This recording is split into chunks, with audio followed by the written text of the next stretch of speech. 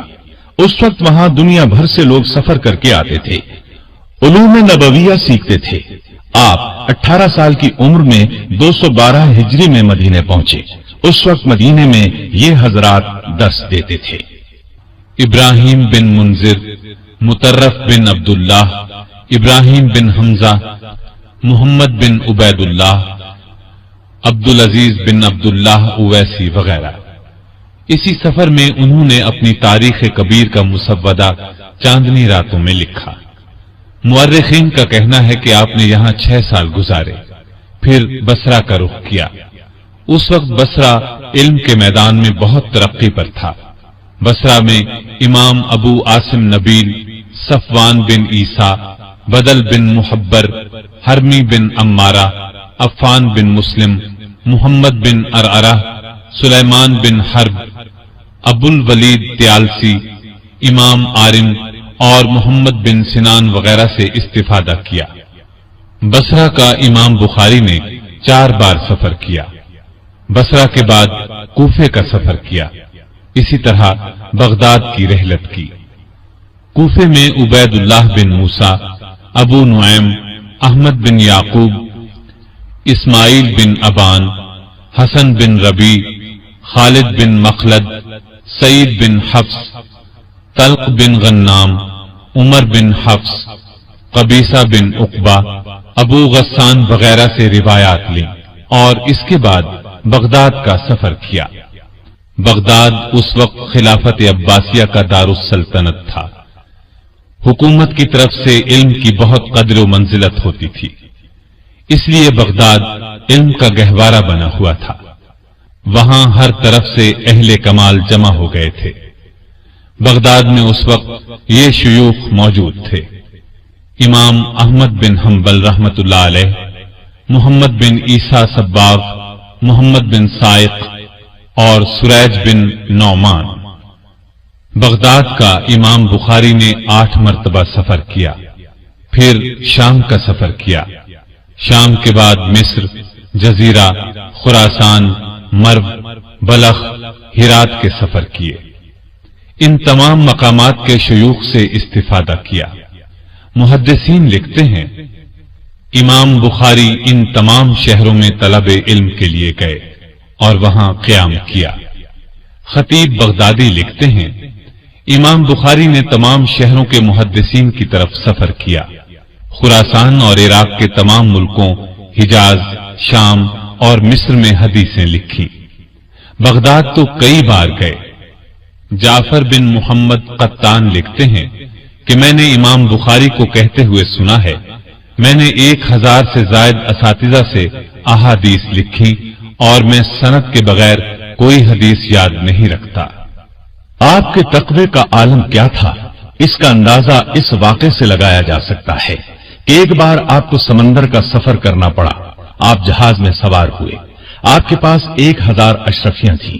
ایک صاحب نے جہاز والوں کو آپ کے بارے میں بتا دیا کہ یہ کون ہے، لہذا جہاز والے آپ کی خدمت میں لگے رہے۔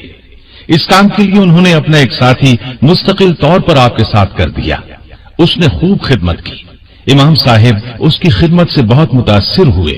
باتوں باتوں میں 1000 اشرفیوں کا ذکر کر بیٹھے۔ ایک صبح ان کا ساتھی سو کر اٹھا تو چیخنے چلانے اور سر پیٹنے لگا اور کپڑے پھاڑنے کی نوبت آ گئی۔ لوگ بہت حیران ہوئے، پوچھا آخر ہوا کیا؟ جب سب اصرار کرنے لگے تو بولا میرے پاس 1000 اشرفیوں کی تھیلی تھی، وہ گم ہو گئی ہے۔ اب ایک ایک کی تلاشی لی جانے لگی۔ امام صاحب نے چپکے سے اشرفیوں کی تھیلی سمندر میں گرا دی۔ سب کے ساتھ امام بخاری کی بھی تلاشی لی گئی۔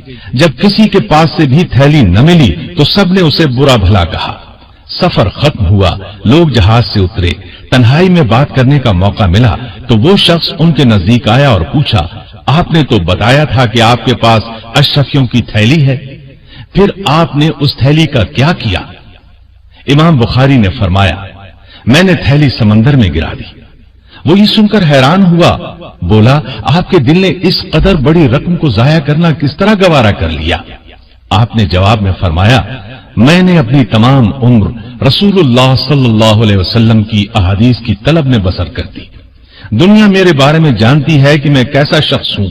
تھیلی اگر میرے پاس سے برآمد ہو جاتی تو لوگ کیا کہتے؟ جس دولت کو میں نے تمام عمر حاصل کیا اس کو چند اشرفیوں کی خاطر کھو دیتا۔ امام بخاری کے والد علامہ اسماعیل ایک بہت ایماندار تاجر تھے۔ وفات کے وقت انہوں نے کہا تھا، میرے مال میں سے ایک درہم بھی حرام راستے سے شامل نہیں ہوا۔ انہوں نے کافی دولت چھوڑی، یہ ساری دولت امام بخاری کو ملی۔ آپ نے اس مال کو مزاربت میں لگا دیا۔ یہ تجارت کی ایک قسم ہے۔ اس طرح خود فارغ ہو کر علم نبوی کی خدمت میں لگ گئے۔ آپ کی طبیعت میں مروت اور رحمدلی بہت زیادہ تھی۔ آپ کی تجارت میں شریک ایک شخص 25,000 درہم دبا بیٹھا۔ اتفاق سے وہ اس شہر میں آیا جس میں اس وقت آپ بھی تھے۔ آپ کو بتایا گیا کہ آپ کا مقروض آیا ہوا ہے، اس سے روپیہ وصول کر لیجئے۔ آپ نے جواب میں فرمایا، میں اس بات کو پسند نہیں کرتا کہ مقروض کو پریشانی میں ڈالوں۔ مقروض وہاں سے دوسرے شہر میں چلا گیا۔ آپ کے عقیدت مندوں نے عرض کی، آپ حکومت سے مدد لے سکتے ہیں، گورنر کو ایک خط لکھوا دیجئے، گورنر اسے گرفتار کر لے گا اور اسے قرضہ ادا کرنا پڑے گا۔ اس کے جواب میں آپ نے فرمایا، اس طرح حکومت کا مجھ پر احسان ہوگا، وہ اس احسان کا بدلہ نہ جانے مجھ سے کس صورت میں چاہے گی، لہذا میں یہ بھی نہیں کر سکتا۔ آپ کے عقیدت مندوں نے خود ہی خط لکھ کر گورنر کو بھیج دیا۔ آپ کو پتہ چلا تو فرمایا، تم مجھ سے زیادہ میرے خیر خواہ نہ بنو۔ پھر گورنر کی طرف آدمی بھیجا کہ مقروض کو کچھ نہ کہا جائے۔ اس طرح آپ کو 25,000 درہم میں سے کچھ بھی واپس نہ ملا، لیکن آپ نے اسے پریشان کرنا گوارا نہ کیا۔ مزاج میں خدا ترسی تھی، رحمدلی اور انصاف پسندی بہت تھی۔ یہ اوصاف گویا آپ میں کوٹ کوٹ کر بھرے تھے۔ عبداللہ بن محمد سیافی کہتے ہیں کہ میں امام بخاری کے مکان پر ان کی خدمت میں موجود تھا۔ آپ کی لونڈی آئی اور آپ کے پاس سے ہو کر دوسری طرف جانے لگی۔ اس کا پاؤں دوات سے ٹکرا گیا، دوات الٹ گئی، روشنائی گر گئی۔ امام بخاری نے غصے سے فرمایا، کیسے چلتی ہے؟ لونڈی نے فوراً کہا، راستہ نہ ہو تو کس طرح چلوں؟ اس پر امام بخاری نے غصے ہونے کی بجائے اس سے فرمایا، جا، میں نے تجھے آزاد کیا۔ عبداللہ بن سیافی کہتے ہیں، میں نے عرض کیا، آپ کو تو اس نے غصہ دلانے کی بات کی اور آپ ہیں کہ اسے آزاد کر دیا۔ آپ نے جواب میں فرمایا، جو اس نے کہا میں نے اپنے نفس کو اس پر راضی کر لیا۔ گویا امام بخاری نے لونڈی کو تنبیہ نہیں کی، اپنے نفس کو کی۔ ابو حفص آپ کے والد کے شاگرد تھے۔ انہوں نے تجارت کا کچھ مال آپ کی خدمت میں بھیجا۔ کچھ تاجر شام کے وقت آپ کے پاس آئے اور اس مال کو خریدنا چاہا۔ انہوں نے پیشکش کی کہ وہ اس مال پر 5,000 نفع دینے کے لیے تیار ہیں۔ امام بخاری نے ان سے فرمایا، اس وقت آپ چلے جائیں، میں کل اس کی بات پختہ کروں گا۔ تاجر چلے گئے۔ صبح ہوئی تو کچھ اور تاجر آ گئے۔ انہوں نے اس مال کو 10,000 منافع دے کر خریدنے کی پیشکش کی۔ آپ نے 10,000 منافع لے کر مال دینے سے انکار کر دیا اور فرمایا، کل میرے پاس جو تاجر آئے تھے میں نے رات 5,000 منافع لے کر انہیں دینے کی نیت کر لی تھی، اس لیے یہ مال میں انہیں کو دوں گا۔ میں اپنی نیت نہیں توڑ سکتا۔ اس وقت اصل مقصد مال کی محبت سے خود کو دور رکھنا تھا۔ حفص بن عمر الاشقر کہتے ہیں کہ ہم لوگ بصرہ میں حدیث لکھتے تھے، ہمارے ساتھ امام بخاری بھی کتابت حدیث میں شامل تھے۔ اس دوران میں ہم نے کئی روز تک انہیں غائب پایا، تلاش کیا تو اپنے حجرے میں ملے اور نیم اریاں حالت میں تھے۔ دریافت کرنے پر پتا چلا کہ خرچ بالکل ختم ہو گیا ہے، بدن کے کپڑے بھی فروخت ہو چکے ہیں۔ آخر کار ہم نے چندہ کیا، آپ کے لیے کپڑے تیار کرائے۔ مطلب یہ کہ اس نوبت تک پہنچنے پر بھی ساتھیوں سے ذکر تک نہیں کیا۔ ابو معشر زریر ایک نابینا محدث تھے۔ ایک روز آپ نے ان سے کہا، ابو معشر مجھے معاف کر دیں۔ انہوں نے حیران ہو کر پوچھا، آپ کس بات کی معافی مانگ رہے ہیں؟ کہا، آپ نے ایک روز ایک حدیث بیان کی تھی، میں نے آپ کو دیکھا آپ بہت خوش ہیں اور خوشی کی زیادتی سے ہاتھ اور سر ہلا رہے ہیں. آپ کو اس حالت میں دیکھ کر میں مسکرا اٹھا، اس لیے آپ مجھے معاف کر دیں. ابو معاشر نے کہا اللہ آپ پر رحم فرمائے. آپ سے کسی طرح کی باس پرس نہیں. ایک مرتبہ ایک شخص نے آپ کی داڑھی میں سے تنکا نکال کر وہیں مسجد میں ڈال دیا. جب تک لوگ آپ کی خدمت میں موجود رہے اور باتیں کرتے رہے آپ کی نگاہ برابر اس تنکے کی طرف رہی. آخر لوگوں کی نظر بچا کر آپ نے اس تنکے کو اٹھایا اور اپنی آستین میں رکھ لیا، پھر مسجد کے باہر ڈالا. یہ مسجد کا ادب اور احترام تھا، اور مطلب یہ تھا کہ جس چیز سے داڑھی کو صاف رکھا جائے اس سے مسجد کو بھی صاف رکھنا چاہیے. خالد بن احمد زحلی بخارا کا گورنر تھا. اس نے آپ سے درخواست کی کہ آپ شاہی محل میں آ کر مجھے اور شہزادوں کو حدیث اور تاریخ کا درس دیں. امام بخاری نے صاف انکار کر دیا اور ان کو بتا دیا کہ علم کے قدردان اب بھی موجود ہیں جن کو دنیا کی کوئی پرواہ نہیں. جو پیغام لے کر آیا تھا اس کی زبانی کہلا بھیجا. میں حرم شاہی میں جا کر خوشامدی نہیں بننا چاہتا، اس میں علم کی بے قدری ہے. اب گورنر نے درخواست کی کہ اگر آپ حرم شاہی میں تشریف لانا پسند نہیں کرتے تو شہزادوں کے لیے خاص وقت دیں جس میں عام لوگ نہ ہوں. آپ نے جواب میں فرمایا یہ نبی اکرم صلی اللہ علیہ وسلم کی میراث ہے، اس میں عام خاص سب کا برابر حصہ ہے. میری درسگاہ اور مسجد کا دروازہ ہر وقت اور ہر شخص کے لیے کھلا ہے. جسے شوق ہو آ کر فائدہ اٹھا لے، کسی کے لیے روک ٹوک نہیں. میں کبھی ایسی درخواست منظور نہیں کر سکتا. اگر میرے جواب سے ناخوش ہو تو بزور میرا درس روک دو. اس صاف اور بلاگ جواب سے والی بخارا سخت برہم ہوا اور شہر سے آپ کو باہر نکالنے پر تل گیا. لیکن امام بخاری کا سکہ تمام مسلمانوں پر ایسا جمع ہوا تھا کہ وہ طاقت کے بل پر بھی کچھ نہ کر سکا. آخر دوسرا طریقہ اختیار کیا. چند لوگوں کو اس بات کے لیے مقرر کیا کہ امام بخاری پر کوئی ایسا الزام لگایا جائے کہ عام لوگ آپ سے بدظن ہو جائیں. چنانچہ ایک جھوٹا الزام لگایا گیا اور شہر چھوڑنے کا حکم دے دیا گیا. الزام یہ تھا کہ امام بخاری قرآن کے الفاظ کے مخلوق ہونے کے قائل ہیں. اس پر شہر میں ہنگامہ کھڑا ہوا. یہ ہنگامہ بھی دراصل ان لوگوں نے کھڑا کیا تھا. آپ شہر چھوڑنے پر مجبور ہو گئے. شہر سے جاتے وقت آپ نے یہ بد دعا دی، اے اللہ جس بات کا ان لوگوں نے مجھ پر الزام لگایا ہے تو وہی بات ان کی اپنی ذات اور ان کی اولاد میں دکھا. چند روز بعد ہی اس دعا کا اثر ظاہر ہوا. خراسان کے حکمران نے بخارا کے حاکم خالد بن احمد زحلی کے بارے میں یہ فرمان جاری کیا کہ اسے گدھے پر بٹھا کر شہر میں گھمایا جائے، اس کے بعد قید میں ڈال دیا جائے.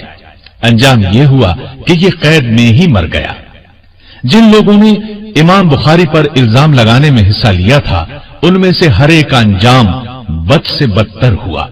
ان میں سے حریث بن ورقہ کو تو وہ ذلت اٹھانا پڑی جو بیان سے باہر ہے.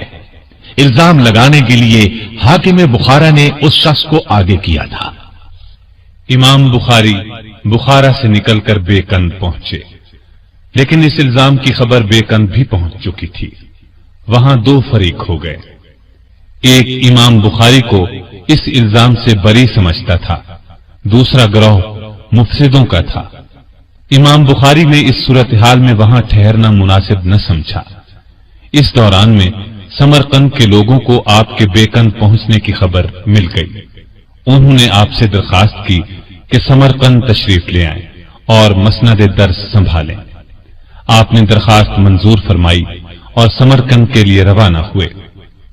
راستے میں خرتنگ نامی بستی میں ایک عزیز کے مکان میں ٹھہرے.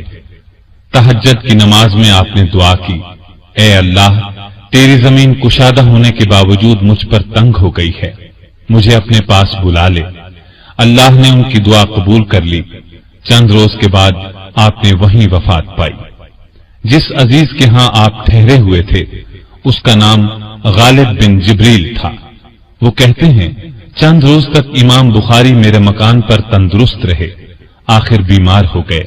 اسی حالت میں سمرقندیوں کی طرف سے درخواستیں آنے لگی۔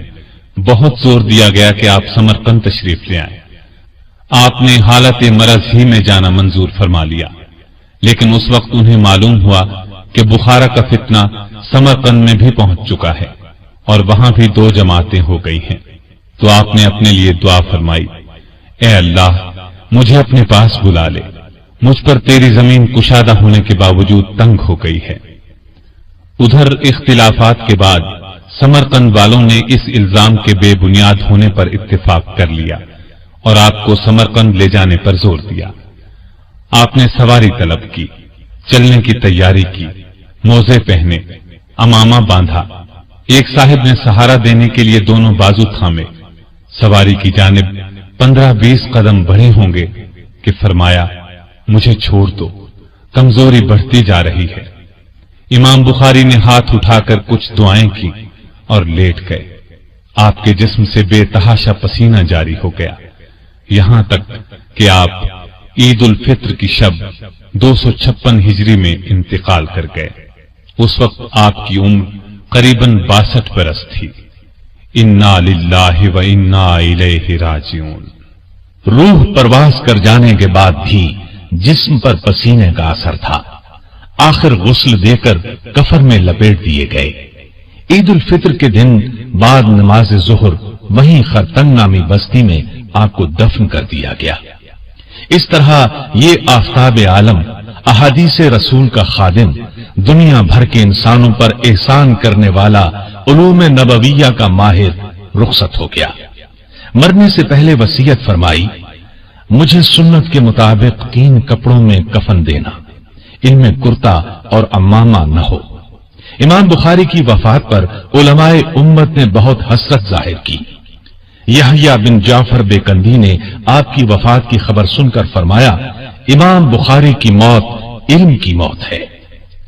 آپ نے کوئی اولاد نہیں چھوڑی، یہ درست ہے، آپ نے کوئی سلبی اولاد نہیں چھوڑی، لیکن آج امام بخاری کی روحانی اولاد کروڑوں میں ہے۔ امام بخاری جس خطے میں تشریف لے جاتے، مسلمانوں کا ان کے گرد ہجوم ہو جاتا تھا۔ لوگ ان کے فضل اور کمال کی حکایات سن سن کر انہیں دیکھنے کی تمنا کیا کرتے تھے، اس لیے جہاں پہنچتے وہاں ہجوم کی وجہ سے تل دھرنے کی جگہ نہ ملتی۔ علم کی تکمیل کے بعد جب آپ نے بخارا کا ارادہ فرمایا تو بخارا والے استقبال کے لیے شہر سے باہر امڈ آئے۔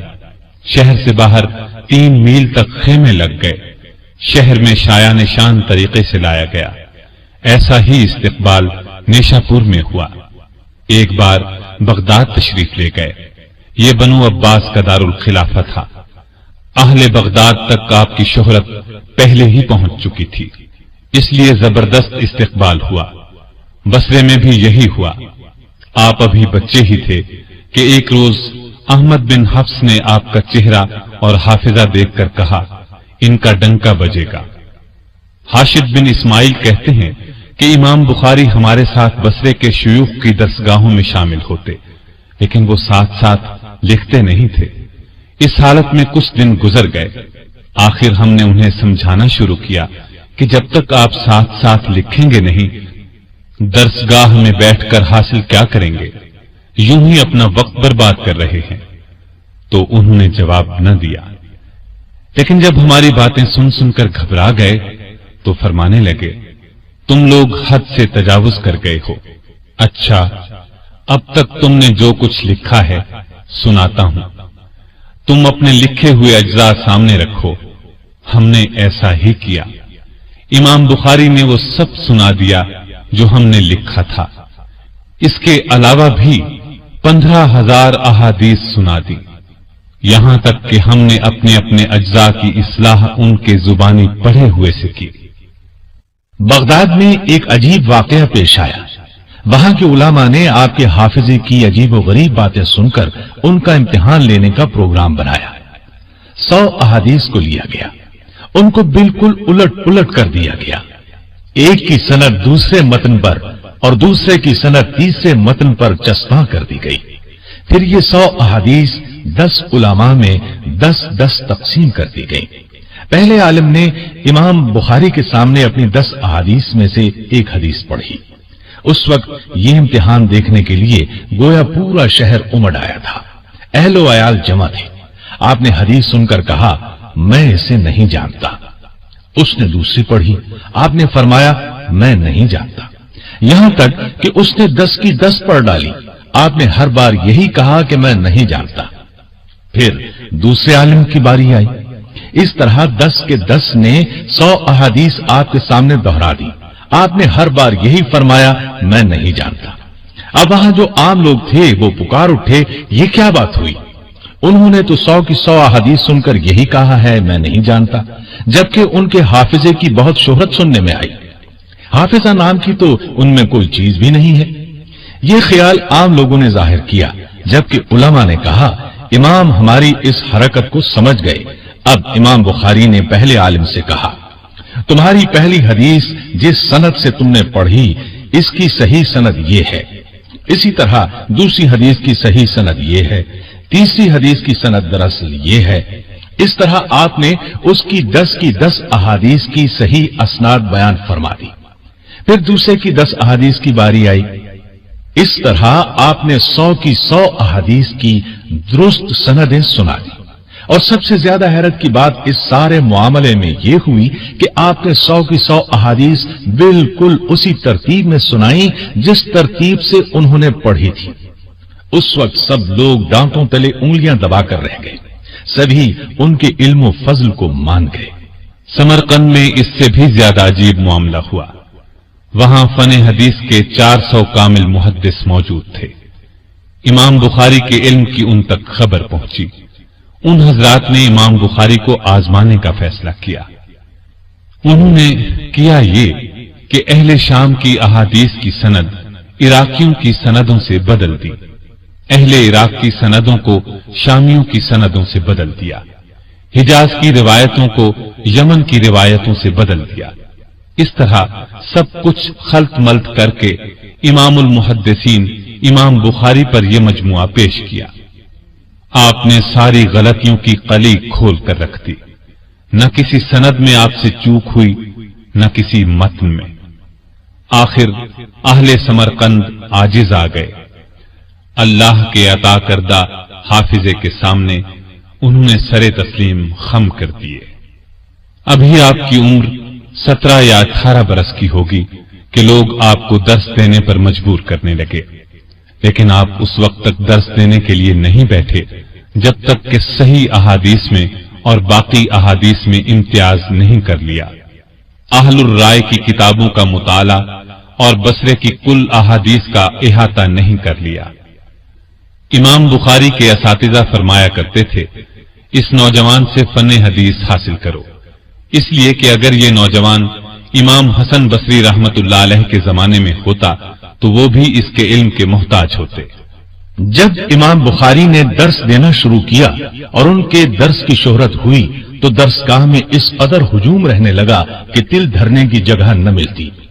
آپ نے مختلف مقامات پر درس دیا، کبھی بصرے، کبھی بغداد، کبھی بخارا، آخری عمر میں بخارے کے ہو کر رہ گئے، صرف وہیں درس دیتے رہے۔ امام فربری کہتے ہیں کہ امام بخاری سے بلا واسطہ 90,000 محدثین نے صرف صحیح بخاری سنی۔ آپ کی درسگاہ میں آپ کے اپنے پرانے اساتذہ بھی شریک ہوتے تھے، یعنی پہلے وہ ان کے استاد تھے، پھر شاگرد بنے۔ عبداللہ بن محمد مسندی، عبداللہ بن منیر، اسحاق بن احمد، محمد بن خلف بن قتیبہ وغیرہ بڑے پائے کے لوگ تھے، صاحب کمال تھے، لیکن امام بخاری کے نکات حدیث لکھنے پر مجبور ہوئے۔ جن محدثین کو آپ کی برابری کا دعویٰ تھا وہ بھی ان کے فضل و کمال کو تسلیم کر کے ان کے حلقہ درس میں شامل ہو گئے اور برابری کا دعویٰ ترک کرنے پر مجبور ہوئے۔ ایسے لوگوں میں امام ابو زرع رازی، ابو حاتم رازی، ابراہیم حربی، ابو بکر بن ابی عاصم، موسیٰ بن ہارون، ابو بکر محمد بن اسحاق بن خزیمہ، قاسم بن زکریہ وغیرہ شامل ہیں۔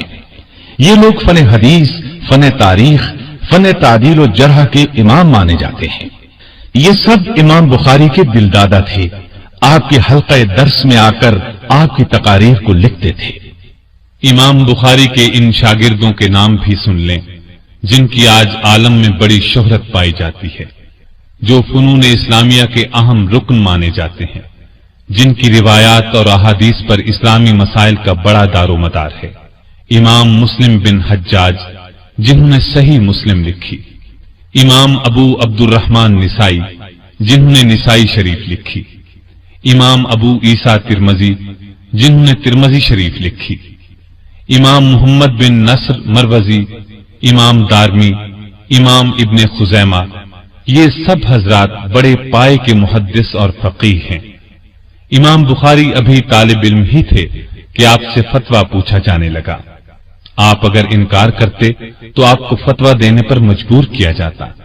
پھر تو یہ حالت ہوئی کہ ان کے اساتذہ ان کے سامنے فتویٰ دینے سے کنی کترانے لگے اور ان کی طرف اشارہ کر دیتے تھے۔ پھر جب بخارا میں درس شروع کیا تو افتاء کا کام باقاعدگی سے جاری ہو گیا۔ جو مسئلہ ان سے پوچھا جاتا آپ اس کو قرآن یا حدیث یا آثار صحابہ سے ثابت کرتے۔ اب ہم امام بخاری کی تصانیف کا ذکر کریں گے، اس لیے کہ اس ذکر کے بغیر آپ کا ذکر نامکمل ہے۔ آپ کی سب سے اہم ترین اور مشہور ترین کتاب صحیح بخاری ہے۔ اس کے علاوہ امام بخاری کی ایک ایک تصنیف وقت کی نگاہ سے دیکھی گئی۔ امام بخاری نے تاریخ کبیر لکھی تو امام اسحاق بن راہویہ جیسے باکمال شیخ نے اس نادر تالیف کو امیر عبداللہ بن طاہر حاکم رائے کے دربار میں پیش کرتے ہوئے فرمایا، میں تمہیں ایک بڑا جادو دکھاتا ہوں۔ علامہ تاج الدین سبکی اس تاریخ کے بارے میں لکھتے ہیں، امام بخاری کی تاریخ وہ کتاب ہے کہ اس سے پہلے کسی نے ایسی مبارک تالیف نہیں لکھی، اور جس شخص نے امام بخاری کے بعد اس قسم کی تالیف کی وہ اس تاریخ سے استفادہ کیے بغیر نہیں رہا۔ بعض نے تو پیرایا بدل کر اپنی طرف منسوب کر لیا۔ اللہ تعالیٰ امام بخاری پر برکتیں فرمائے، انہوں نے تاریخی اصول کی بنیاد ڈالی۔ تاریخ کبیر وہی کتاب ہے جسے امام بخاری نے اپنی عمر کے 18ویں سال کی چاندنی راتوں میں لکھا، مسجد نبوی میں حجرہ مبارک اور منبر کے درمیان بیٹھ کر لکھا۔ امام اسحاق بن راہویہ نے اس کو دیکھا تو امیر عبداللہ بن طاہر خراسانی کے سامنے پیش کر کے فرمایا، کیا میں تمہیں جادو نہ دکھاؤں؟ تاریخ کبیر میں صحابہ، تابعین اور تبع تابعین کے نام حروف تہجی کی ترتیب سے آئے ہیں۔ اگر ایک ہی نام کے کئی لوگ موجود ہیں تو ان کے باپ کے ناموں میں حروف تہجی کی ترتیب موجود ہے۔ تاریخ کبیر میں زیادہ تر مسئلہ روایت، تلمذ اور سماعت کا ذکر ہے، اکثر جگہ جرح و تعدیل بھی ہے۔ آپ کی ایک تصنیف کا نام تاریخ الاوسط ہے، آپ کی ایک تصنیف التاریخ الصغیر ہے۔ فن تاریخ میں امام بخاری کی یہ بھی ایک بے مثل تصنیف ہے۔ فن حدیث کو فن رجال سے وہی تعلق ہے جو روح کو جسم سے، اس لیے امام بخاری کو اس سے خاص شغف تھا۔ اس میں امام بخاری مشاہیر، صحابہ، تابعین اور تبع تابعین کی وفات کے سن، نسب وغیرہ کا ذکر کرتے ہیں۔ آپ کی ایک تصنیف کا نام الجامع الکبیر ہے، اس کا ذکر ابن طاہر نے کیا ہے، اس کا مفصل حال معلوم نہ ہو سکا۔ ایک کتاب کا نام المسند الکبیر ہے، ایک اور تصنیف التفسیر الکبیر ہے۔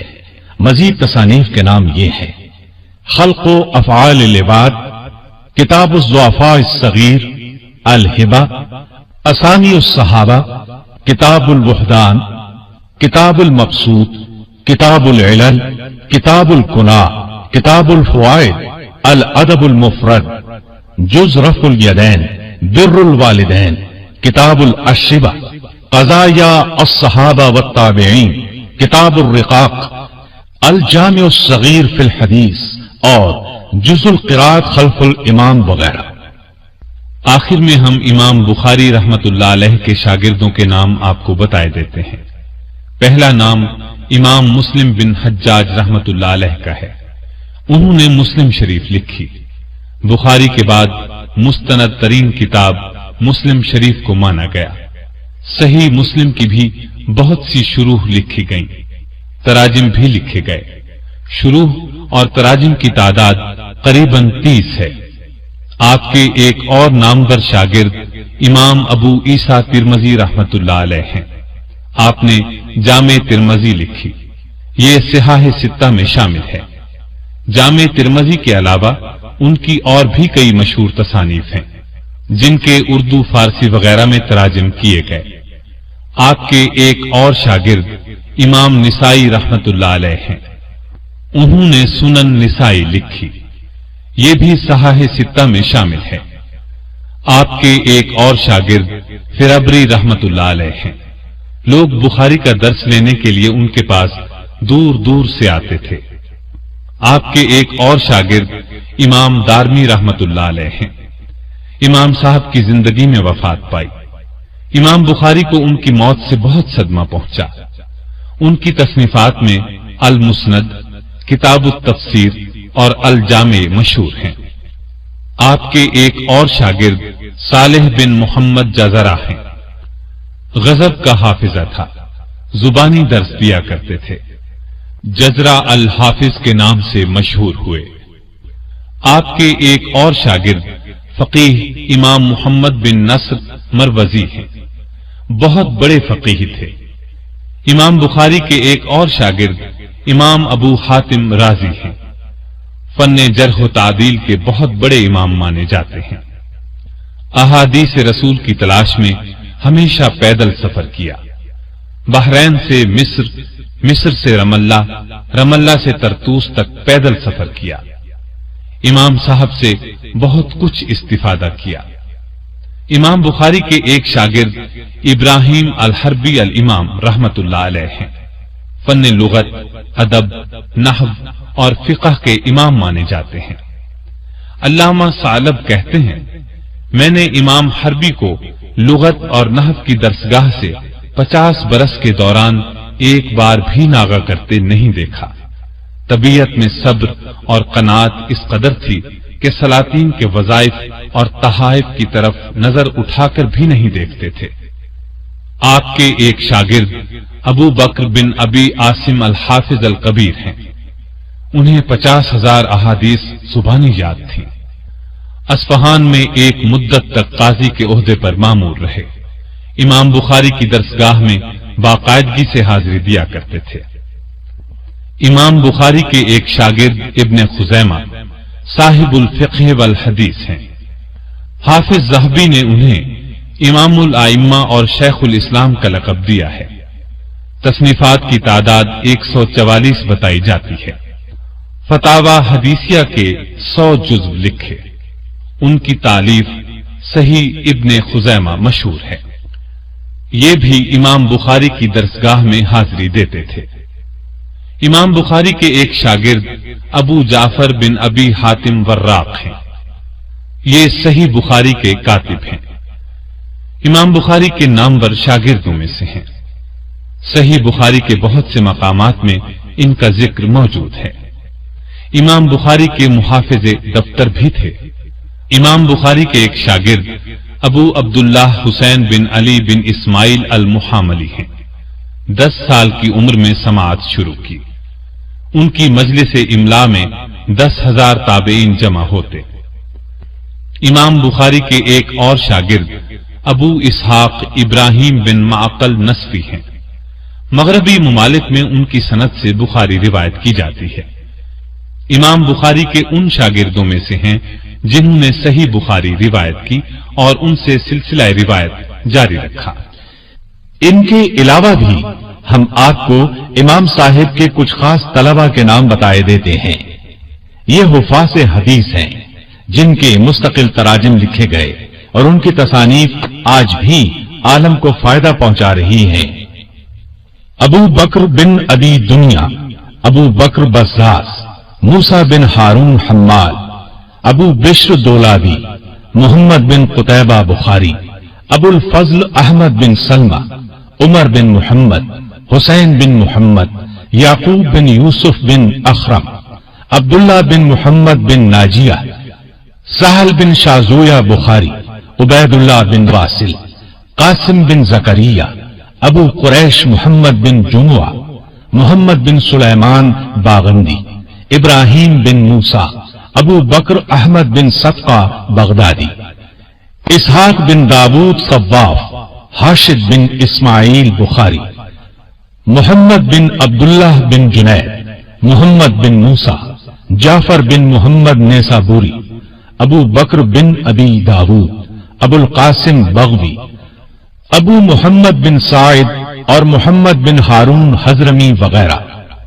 یہ تھے نام ان حفاظ حدیث کے جو امام بخاری رحمت اللہ علیہ کے شاگرد خاص تھے۔